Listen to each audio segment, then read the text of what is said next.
Good evening, ladies and gentlemen, boys and girls. Welcome back to another TAT pod. Myself, Ben. This is Elliot. Liverpool have not won a game. See you next time. Take care. That's how we could do this podcast today, Elliot. We've done the same ever since, I think, how long? I don't know how many from top of my head you've done with us now. I'm sorry for anybody who's like stuck with us and watched it podcast out. I am so sorry because you're going to hear the exact same things. But first of all, my good friend, how are you, mate? Well, apart from wasting an evening, I'm okay. It could be better if we could see a goal, but I don't think I've seen a win yet since I've started these podcasts. It's coming, mate. It's coming. Maybe not Sunday. It's coming, mate. Yeah. But yeah, first of all, I will say if you're in here, big up. Drop a like, smash subscribe if you haven't already. It would help us out massively. We're gonna try and get into this as best as we can without sounding like parrots repeating ourselves. But sometimes, there's nothing that in this game today. I was trying to think of things to talk about, talking points. I can probably think of three. So we'll get on to it. Let's get into some of your comments. Issa Iqbal says Klopp's loyalty is what's ruined us. Time's up for him. Signings aren't fixing this. Klopp's loyalties with that lineup. Don't know how loyal he was with that lineup today, but big up. Top four done, lads. The season is finished. The players have given up. You can see by the way they're playing. Fair point. We'll get into that as well. And Alfie says how Jota stayed on the pitch for the full 95 minutes, but Bobby and Nunes got subbed off. It's so bizarre. We'll get on to that. We'll get on to the subs. We'll get on to everything we need to discuss about that today because I wasn't happy with a couple of those subs myself. But first of all, Elliot, Issa says that Klopp's loyalty is what's ruined us. When I look at that lineup today, mate, I didn't see any loyalty. Yeah, no, there's a big thing, wasn't he, in press conference saying he's going to make changes. He did. I think the comment about loyalty is probably going for Fabinho and Henderson again, but I think I made the comments earlier today going, he wants to make changes, but he'll stick with them two. He can't not stick with them two, which is probably the bigger problem, isn't it? I mean, maybe Henderson, but he's got no other defensive midfielder to replace Fabinho with. So you can talk about loyalties all you want. You need recruitment, and that's why there's so much focus on this summer window. Absolutely, and if you haven't watched our stream from the other night where me and Elliot and Shigs became the sporting directors of Liverpool, go and watch that and you'll see exactly who we want to sign to fix this mess. It wasn't easy, was it, Elliot? But we No, not at all. Yeah, we did all right, I think. Redbird, big up, says, what's wrong with Jota? He's lost his mojo. Jota has fallen off a cliff, and I hate to say it because he's one of my favourite players, and we'll get on to him. There's definitely a big talking point, but big up, mate. How Jones and Nunes got subbed off before Henderson and Jota is baffling. A lot of love for Jota today. That injury changed him so much. Of course, yeah, well, that is the answer to the Redbird question. I felt Jones was decent. Pulling him off for Hender was a big mistake. And yeah, Tev, I'm not going to put yours up on the screen.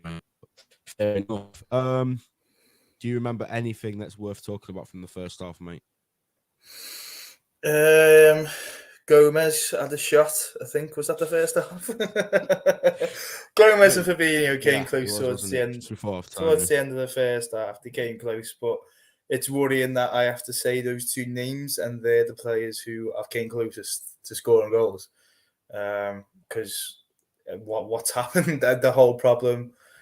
What is the problem? There's that many now. It was the midfield, it was the centre backs, and now you're looking at Liverpool who can't create a chance to save their lives. You're having to rely on Gomez 30-yard shot from a tight angle to force a goalkeeper who has famously let in some howlers over the last few seasons.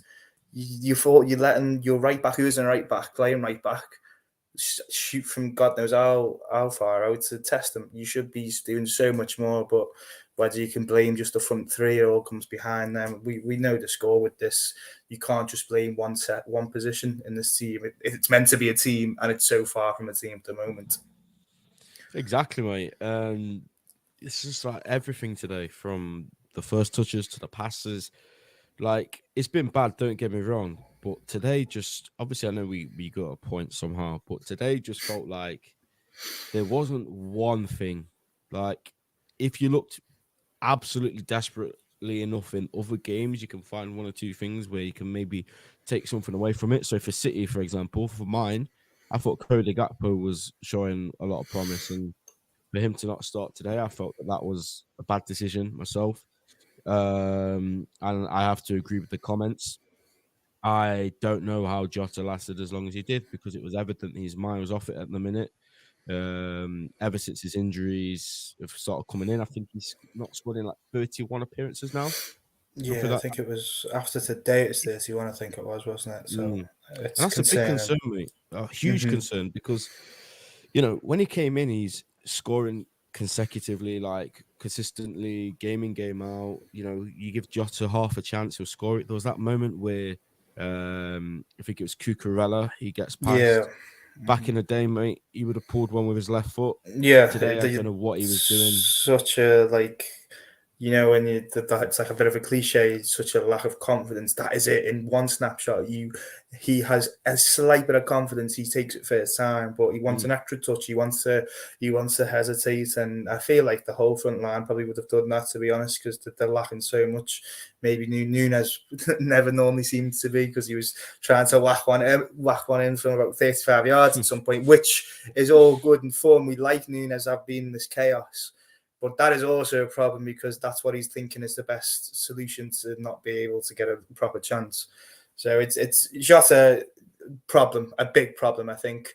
But I think the whole front line's a problem at the moment. But I don't think I can't nail down one thing, which isn't a problem. I think the only thing is Alisson. He's fantastic, and I don't think he'll ever be a problem. Apart from that, Liverpool that game today was a mid-table game if I've ever seen one, and they're meant to be two of the biggest teams in Europe.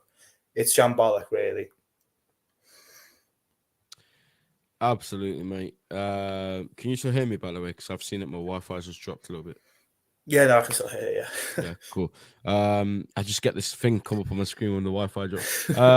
My good friend Hasnain, known this guy for a long time. Big up, mate, for joining the stream. He's a Chelsea fan. Annoying game. Liverpool there for the taking, but it is what it is. Wasted chances, mate. You're 100% spot on. And this isn't the first time for me where I've seen this against Chelsea. I was fortunate enough to be at the Carabao Cup final last season, and I felt the same way as how I'm feeling now. Like, how have we got out of this 0-0? There was chances for us as well in that game, to be fair. I think the Van Dijk goal, the Matip goal was wrongly ruled out. But in terms of what you did to us, it was pretty much the exact same. Chances galore. Just so easy to get past us. And tonight, especially, I'm just sat here thinking, we've somehow got a point out of that. And any other season, a point at Stamford Bridge, it's not the end of the world. You'd probably take that. That is what it is. It's a tough place to go. But Elliot, this season, where we know that we have to pretty much go on a 8 out of 10 win streak to get a chance of top 4, draws just aren't going to do it, are they, mate? No, I mean, even the Liverpool team with Reece Williams and Nathaniel Phillips, with the greatest respects to them, they went on that kind of run. Obviously, Quebec as well. This team aren't capable of that, and it's really bizarre. It's shocking. There's so many different things you can call it. But it looks to me like this is done. I think it's been done for quite a while, to be honest, since Bournemouth. The loss against Bournemouth, you could see that the players, the confidence levels are on the floor. They look tired. They look like they don't know what to do with the ball. So I think there has to be such a big focus, and they're lucky that there's such a big focus on the transfer window, I think, because if there wasn't, no one would be thinking, oh, well, let's see what next season brings. There'd be lots more on the players. Not to say that there isn't, because there is, and there should be. But because there's Bellingham, there's possibly Mount, there's another midfielder, there's a whole refocus. Maybe there's a centre-half coming in. I think they're a bit lucky in that regard, because everyone's kind of excited about this summer, whereas they wouldn't be watching that tonight. No, spot on, mate. 100% agree with you. And yeah, I just want to go back to the lineup, mate, because again, we did a TAT space before the game, and I joined it and I spoke to Aaron, and he asked me when the lineup came out what I thought about it, and I said to him, to be honest, mate, I'm past the point now where I see a lineup and I even care who's in it, because you can pick the best players on paper, and will lose to Leeds or to Forest or whatever, get battered by City. You can mix it up and they might be okay, not get battered like today. They got a point somehow. Like, for me, I'm past the point in caring now as to who starts for this team, and people were saying like why, and I don't care. I'm same with you, mate. I just feel like slowly it's fading away, and I think it's past the point now where it's even worth melting down because you don't agree with a lineup. We've seen our strong lineups lose games. We've seen rotated lineups lose games. We've seen rotated lineups win games. We've seen rotated lineups win. It just doesn't matter who starts for me. It's clear what today has proved for me is even when Klopp changes things like many fans have asked him to do, the outcome's still the same. This team's not good enough. So for me, I didn't really care about the lineup. But my question to you, mate, is in hindsight, do you think he should have made that many changes, or do you think maybe just one or two? It's a tough one, honestly, because it's getting to the point now where Klopp feels like he has to be starting to bin certain players to the bench to make a point. He done it with Fabinho, I think, earlier on this season. He's having to do it. I mean, listen, I think maybe I'm going to contradict myself already with this point, but I feel like the games were so close that Klopp's felt like he's had to do this. So that's definitely played into it. But I also think there's no chance he normally drops these players. So Trent and Salah being dropped has got to be a big, like, come on now, wake up. Listen, I don't think Salah deserves to be dropped. I think Trent did. I think that's more than fair enough. I also think Fabinho and Henderson deserve to be dropped, and they don't. And it goes to the point where they know that they can play that bad again and they can start next week. They can start at the biggest, against the best team in the league on Sunday. They can get away with it. The whole point of this summer is that won't be the case. But for now, the running, which is meant to be so head on, you're meant to be challenging to win every single game. They can drop the worst performance, some of the worst individual performances I've seen tonight, and they'll be fine. They don't need to worry, and they should be worrying because it's gone past the point now where it's just, I'm bored. I never thought I'd say that. I'm bored of watching a Jurgen Klopp team. Jurgen Klopp is one of the greatest managers with the fast, intense, sides. You can never stop watching. I stopped watching. I'm bored. How can you be bored? These players need to wake up seriously. 100%, mate. And I just want to show something. A tweet's just gone out as we've been live. Chelsea FC statement about tragedy chants. Chelsea FC condemns the inappropriate chants heard from Solman. Look, I want to put this in a podcast because I feel very passionate and strongly about this topic. The way that they've said some is an absolute embarrassment. First of all, it wasn't some; it was the majority of their fans in the stadium today. Home fans during this evening's game. Hateful chanting has no place in football, and we apologise to anyone who's been offended by them.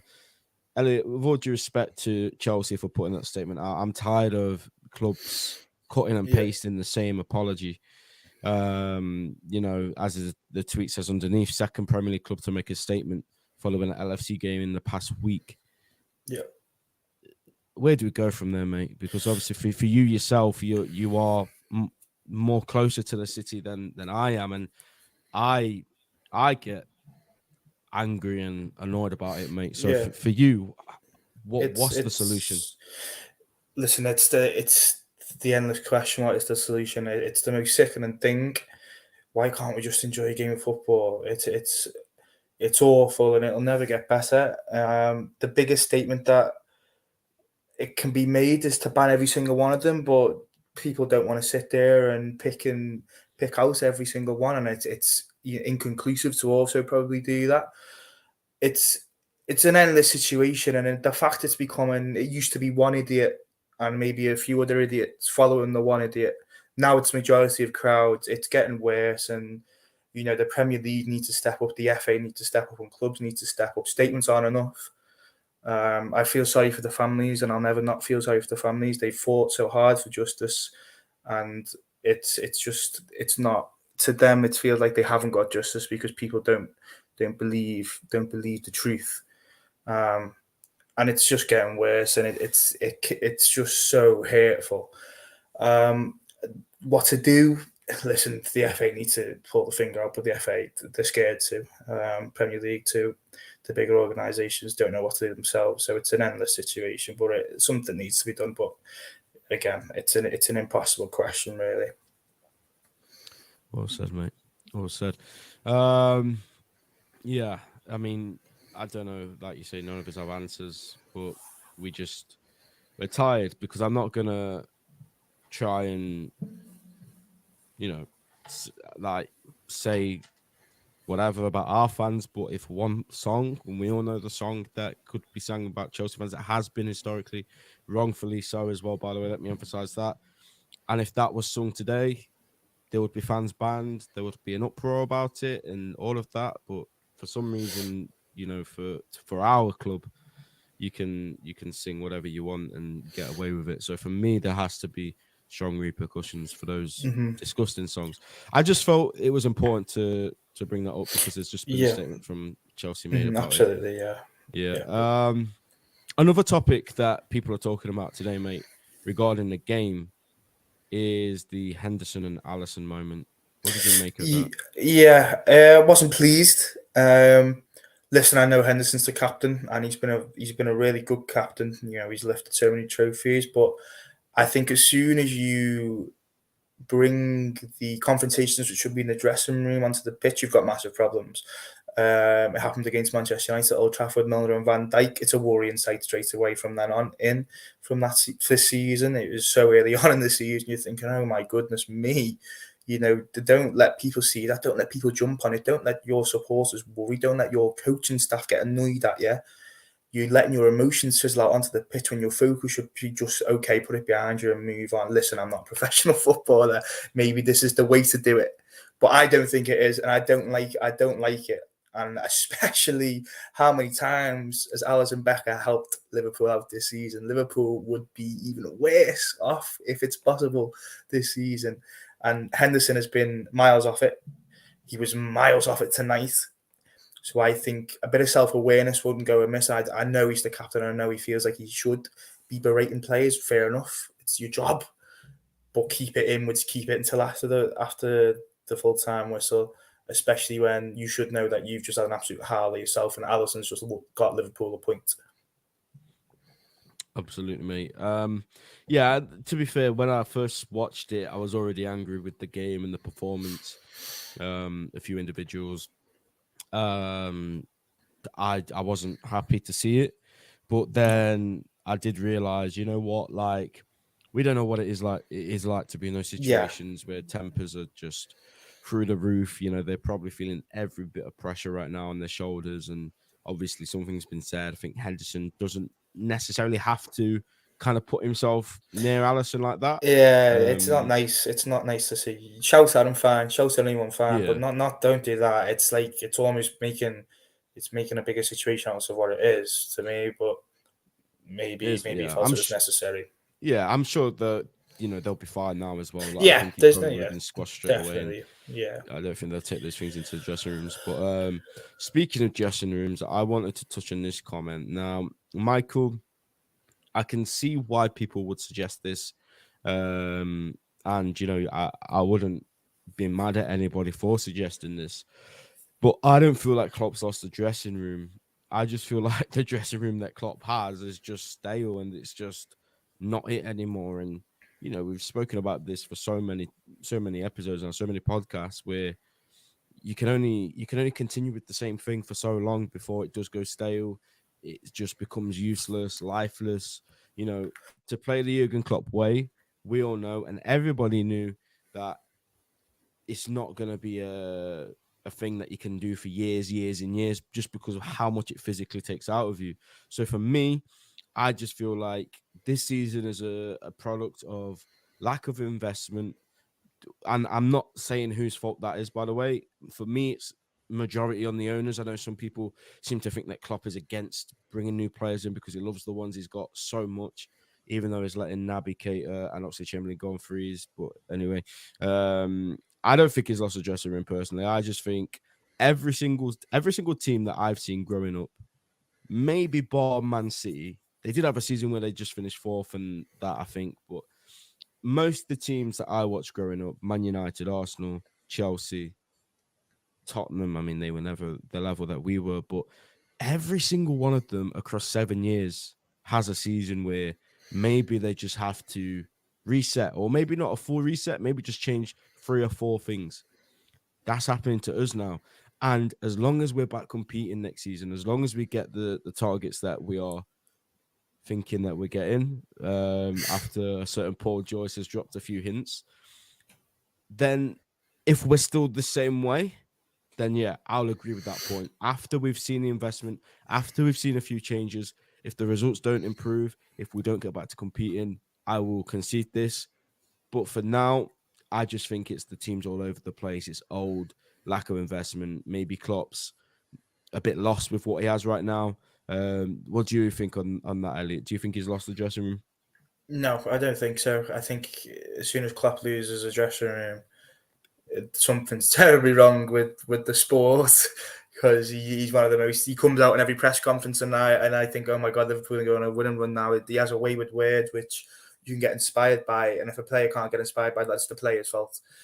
Listen, I might be naive by saying that. You know, he left Dortmund because he needed to, but I don't think he's at that stage of Liverpool.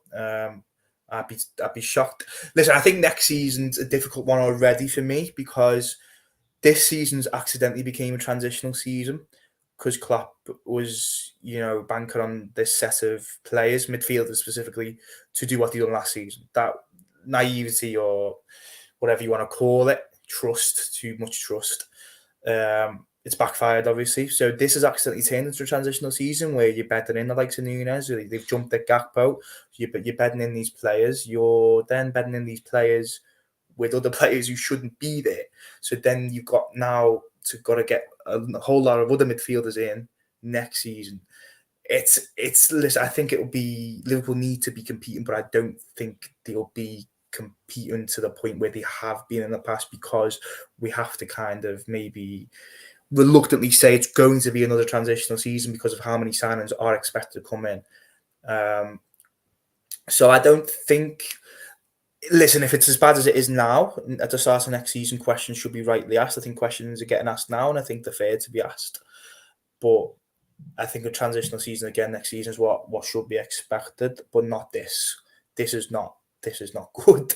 This is, Liverpool are possibly going to be in the bottom half of the table come the end of this season. That's not transition. That's everything's gone bloody wrong very quickly. So next season's a tough one, but I think, Klopp wouldn't have lost the dressing room. I think the players, as you said, stale, and it needs. I mean, everyone knows it needs refreshing, but it's 12 months too late to refresh.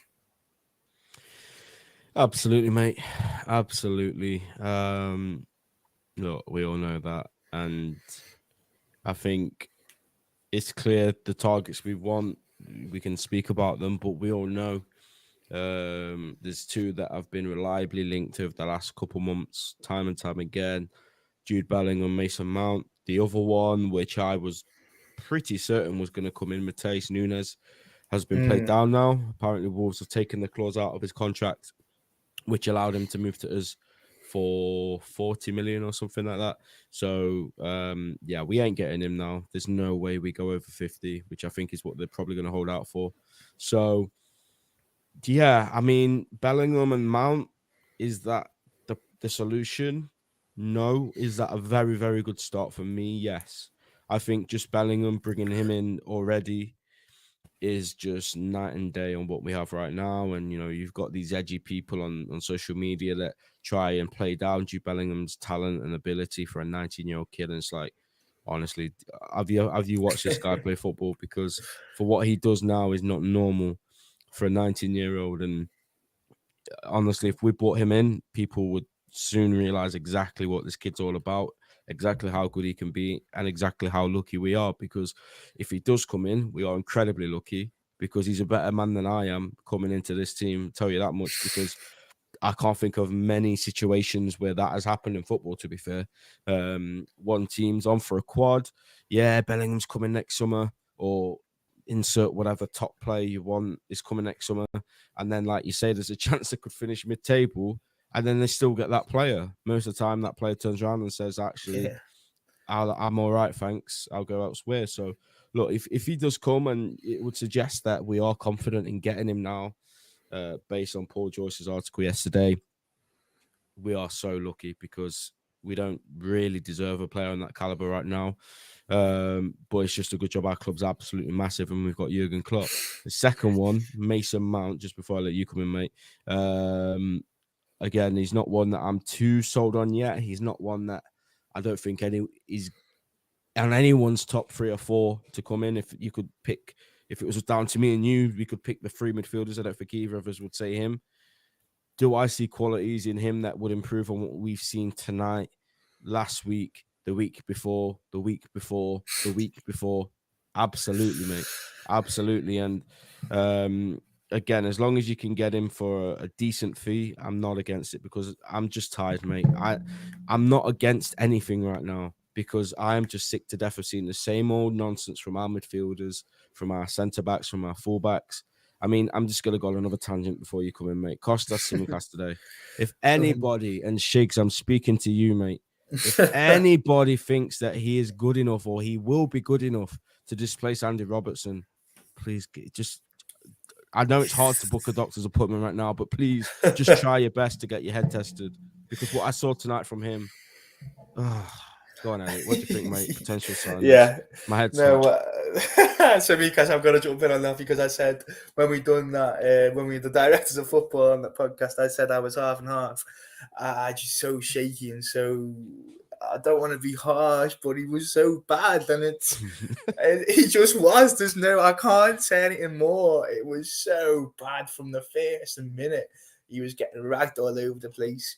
And I know we discussed he's probably at the bottom of priorities, new signings, but you know, if someone wants Tsimikas, I think Liverpool should do their best to cash in and make you know, so what if they've got to spend another, you know, more time scouting another player? It's needed, I think, because Tsimikas has been offered all season. A lot of these players don't want to be going in on just one player who is a backup. But yeah, I had to jump in on that. He was awful. He was really poor, but everyone was. No one was good. On Mount Bellingham, no, not what Alisson. Literally every single week, it's the same thing. Yeah. Alisson, yeah. Mount Bellingham, it's been said. We've said it before. If Mount, you know, I like him. I wouldn't say he's top of my list, as you said, top 3. I want defensive midfielders. I said it last season. Fabinho was getting run into the ground already. He needed someone to help him. That's still very necessary now. It's interesting that Lavia's getting linked all of a sudden. I mean, it's all of a sudden he was getting linked with quite a few top clubs, but Liverpool's name has been, you know, thrown in the mix now. I think that's positive. It's really encouraging for me. Caicedo as well. All of a sudden, Caicedo. He's more of a Wijnaldum type, I think, than a Fabinho. But it's a defensive-minded midfielder. It's a Klopp-minded midfielder. If he's going to run himself into the ground. I know I've just criticised Fabinho and Henderson for doing that, but when they've got the legs, they can do it all they want. Bellingham will also do that. So it's when you've got a Mount, of course. I think they've so fresh legs and energy and hungry. When you've got a balance of that and like an attacking-minded version of that and a defensive-minded version of that, you see Klopp's midfield, and it's probably the best where Fabinho was, as Peak Henderson was there, you know, Wijnaldum. We've said it all before, so he needs to rebuild that. Bellingham is going to be the be-all or end-all, isn't he, kind of thing? But as we've mentioned, Joyce is like a god, isn't he? When he mentions a name, it's everyone is excited. So I think confidence-wise, Liverpool seems to be confident. I seem to be confident. I don't know if you seem to be confident. I think you are with Bellingham coming in. Mount as well. It looks like them too. Defensive-minded as well. Yeah. To be honest, after that, I think centre-back needs to be really, really badly addressed. I thought Canate had a shocker as well tonight, to be honest. Massive. Every time I ball got put over the top, Finished. He couldn't run. It doesn't look great for him. Gomez, he's not a right back, but he's okay as a defensive-minded right back. But he again wasn't great. Looked like he was getting kind of ragged all over the place. So somehow they kept a clean sheet beyond me. But I do think the centre-back really does need to be addressed. Not as much as midfield at all, but money needs to be thrown at that as well. How much money? You know, it's been said the past 2 days, FSG are going to give Klopp funds. It needs to be a lot of funds, let's say. Yeah, no, absolutely. And I've just seen Super Tiger's comment. Big up for joining the stream, mate. Links come to pacify the fan base after poor results. Those LFC fans think FSG would change their spots when they've shown that they would do the bare minimum in the window with excuse articles justifying it. I would agree to some extent if it wasn't Paul Joyce that wrote that article. If it was anybody else, I would, okay, maybe there's a bit of PR in there, but nah, Paul just he doesn't get involved in speculation. He's not interested in transfer rumors. He's pretty much when a deal's far down the line, or if Liverpool are confident in bringing in a player, that's when he drops the piece saying that Liverpool are still interested, or Liverpool know this, or this player is keen. Those sort of things. When you see Joyce say those things, now we're still not saying it's done. Let's just make that perfectly clear. But when Joyce starts talking, that's when your eyebrows should start raising and think, okay, like this is serious now. I 100% get what you mean, but I would, if that was from other journos, I would agree with you. But Paul Joyce, isn't, it's that's, I don't think so, mate. But thanks for joining the stream. I appreciate that. Elliot, doesn't get much easier, does it? Arsenal Easter Sunday. Yeah. We're gonna need an Easter miracle, aren't we? Yeah. Jesus Christ may rise whether Liverpool can score a goal. Well, they have got Jesus, so yeah, I think. Score, yeah, well, there seems to be like some sort of weird confidence from the majority of, maybe not after tonight. Liverpool were gonna. It's the bigger test for Arsenal. It's a free hit for Liverpool now. I think every game's a free hit for Liverpool now because there's no expectation, which is a sad thing to say because this team was going for a quadruple 12 months ago. It's the bigger test for Arsenal, so Liverpool should play on that. Whether they can or not is another question. Yeah, and Klopp has, I don't know if this is a good thing or a bad thing, and I know I've got Virgil van Dijk's biggest fan in the world watching me. I get told off every time I criticize him, but I don't know if that makes us better or worse. After watching Joe Matip today, I probably would be in favour of bringing him back in, but Jurgen Klopp has just confirmed that Virgil is available for Arsenal. Let's see a couple more of Klopp's quotes whilst we've been on here. We will go again and play better. Jurgen, you said that last time, and the time before, and the time before, and the time before. You know what? I love this guy so much. I've said it before. Without being too deep, I love this man more than some of my own family. But he's testing me, and you know what? People you love sometimes do test you. But apparently, he said super attitude, super mentality. That's what I saw.